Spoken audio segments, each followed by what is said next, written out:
We've all been there, feeling like a doormat, pushed around by circumstances, colleagues, or life itself.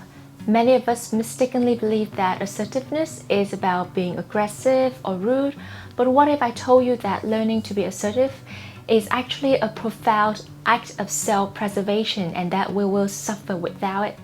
In this deep dive today, I'm going to unpack the critical importance of assertiveness, share my raw, unfiltered personal story, and provide you with a roadmap to take back control of your life, because I know that we all have that late nights, unable to sleep, replaying the scenarios happened at work today and wishing we should have said something. Okay, I want you to picture this.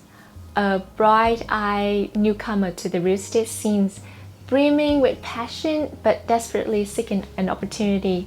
Yep, that was me years ago. Inexperienced and hungry, I was willing to do anything, and I mean anything, to get a foot in the door. So I looked out for anyone who would take me in, and once I was in, my approach, complete compliance. Yes became my default response, and compromise was my middle name.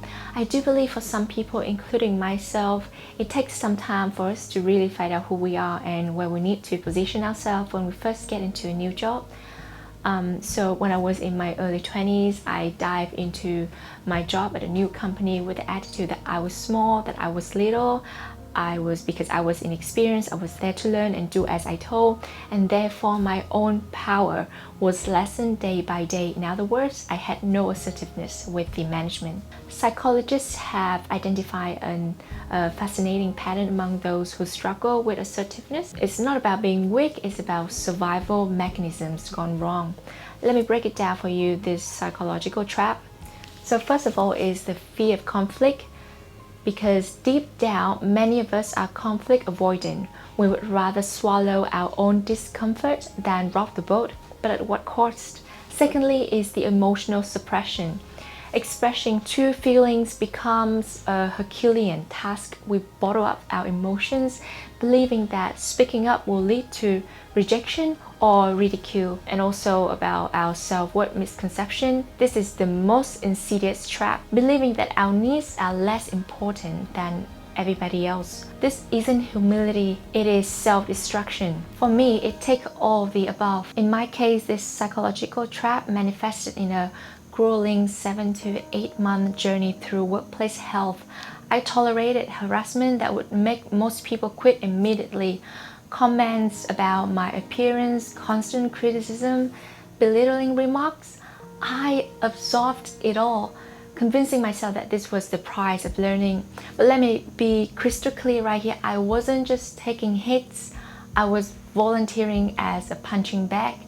My tunnel vision was so severe, was so strong, that I believed enduring this toxicity was my path to success in the real estate industry.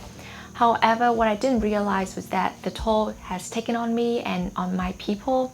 I don't recall, but when I asked my family, they let me know how intoxicated I was coming home from work every day, whether it was complaining or whining or being angry every single day non-stop, and it was stressful for my people. Here is something most people don't realize, is that unexpressed anger is like a silent poison. It's not just an emotional burden, it's a legitimate health risk. Medical research demonstrates that chronic, suppressed anger increases cardiovascular risk. Imagine your body as a car with both the gas and brake pedals pressed simultaneously.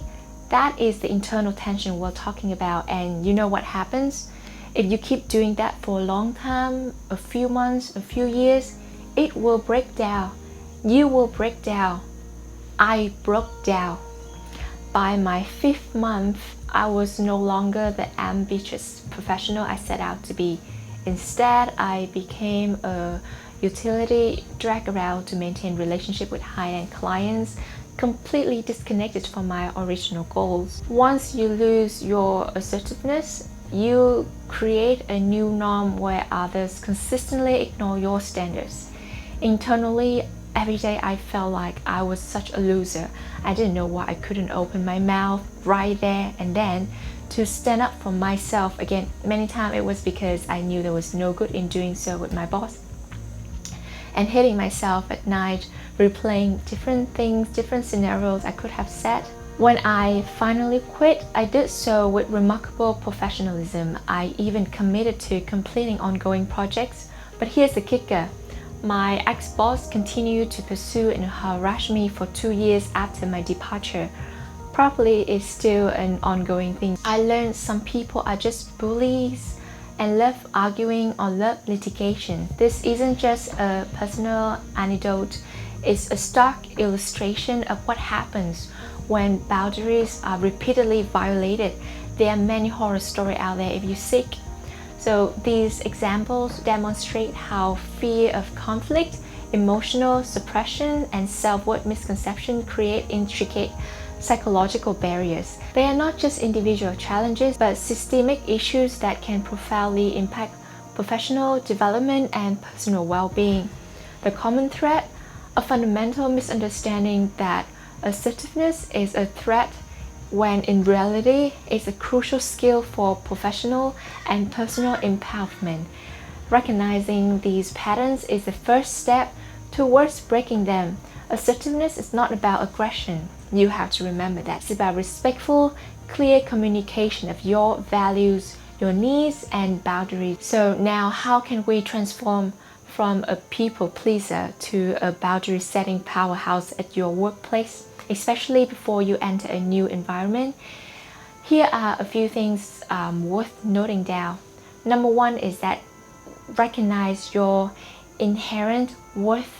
Your needs are not just important, they are non-negotiable. Self-respect isn't selfishness, it's survival. If you can switch on this thinking, you will make it a priority, even before anything else, such as the will to learn, to move forward. Obviously, if you believe your mental health is strong, and the only way you can get ahead is to take shit from other people, your co-worker, your boss, then you do as you please. But what I learned is, no matter how much money or status you are about to gain in a job, it's never ever ever as important as your health and as your peace. Second thing is meticulous documentation. You need to start keeping a detailed record of incidents where you feel disrespected at work. This isn't about creating conflict, it's about creating undeniable evidence. It's also a journal for you to keep track of what happened, and it's also help you process your emotions. Down the line, you ever need to confront the person who disrespects you, you have evidence of what and when it happened and what are your proposals. But many times, if it's your manager or your direct boss, you will be dismissed unless you are ready to change your job. Make sure you have other jobs lined up before you come to this confrontational meeting. And also, when you keep a record like this, it will also help you see where you set the line and where you can see this has to come to a stop. Instead of having all this negativity bottled up in your head and your heart, making you always feel anxious and overthinking. And last but not least, you need to practice saying no. Saying no can be difficult, but it's an important part of being assertive. You can start small and work your way up to more difficult situations. My advice is that be direct. Don't beat around the bush or try to sugarcoat your words. Be direct and to the point when communicating with other people. Speaking up the moment you feel like you are being stepped on, and make it a standard that you are not to be disregarded or disrespected. You come here to do a good job, not a doormat to be stepped on. And many times you can only control what you do, so be professional and be polite as much as you can. But don't be upset if the other side is a disrespectful person. Again, back to the second point I just mentioned, if this keeps happening and you have a responsibility to yourself to work while living a full life, you have to do something about it. You can't just disregard it and think that it will go away, because it will not. Now, if you are someone like me who are young, eager to learn, and about to start a new job, there are a few things to bear in mind before jumping in a new job. First, be strategically selective, because not everyone deserves access to your growth journey. When you apply for a job, and many times you won't know until you actually work in the team for a couple of weeks, but look out for the mentors or leaders who demonstrate proven success, align with your core values, and show genuine investment in your development. Someone who you respect, and you must be aware that many of us have been conditioned to mistake fear for respect. How many times have you found yourself walking on eggshells, terrified of disappointing your boss or losing your position? This isn't respect, it's survival mode.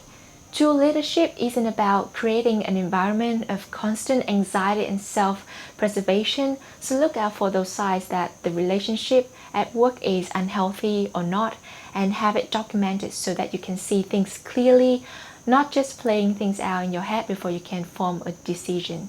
Second, trust your intuitive intelligence. Your instincts are a sophisticated early warning system. When something feels off to you, pay attention to the subtle sign. Don't ignore red flags and prioritize your mental and emotional well-being. Number 3 is seek authentic mentorship. True mentorship transcends transactional relationship. Look for guys who offer constructive feedback, challenge you to grow, celebrate your potential, provide nuanced experience-based guidance, and challenge you to push yourself beyond your comfort and share the knowledge freely, and most importantly, create opportunities for others fairly. In my case, I do believe I learned a lot from my previous bosses, but many times they felt like it is a betrayal when I left the company and worked for somebody else. After all, they thought they had taught me, that I stole their craft, wasted their time and energy, while it was simply because I disagree with the working environment and that I value my mental health more than the relationship or the job. Of course, you can't expect people to feel the same way about a breakup. I just thought when it comes to professional relationships, people who run a business themselves would uphold themselves to the business standard, but we are who we are human and we are flawed. One very important message to my old self and young you, because I've seen myself doing this over and over again before entering a new workplace, is that I was always a bit too friendly, too eager to learn, and too quick to satisfy everybody. The right approach requires a delicate balance of enthusiasm and assertiveness, so you have to set clear boundaries by early communicating your expectation transparently from day one. Secondly, you need to ask intelligent questions to demonstrate engagement through thoughtful inquiry. Next thing you can do is contribute proactively by sharing your ideas and suggestions with confidence. And last but not least, embrace accountability. When you make a mistake, you own up to it. Don't blame it on other people. So here is my challenge to you. What boundary will you draw today? Who will you become when you decide and truly decide that your worth is not up for negotiation? And always remember that assertiveness isn't a destination. It is a continuous, evolving practice of self-respect, strategic communication, and personal growth in all places, starting with the place that you spend most of your time at, your workplace. Every time you choose to honor your needs, you're not just protecting yourself, you're fundamentally redesigning your life's trajectory, because your mental and physical health are the most precious assets. Protect them fiercely, unapologetically, and strategically. Thank you, and see you in the next one. Standing in front of what is now in picture frame.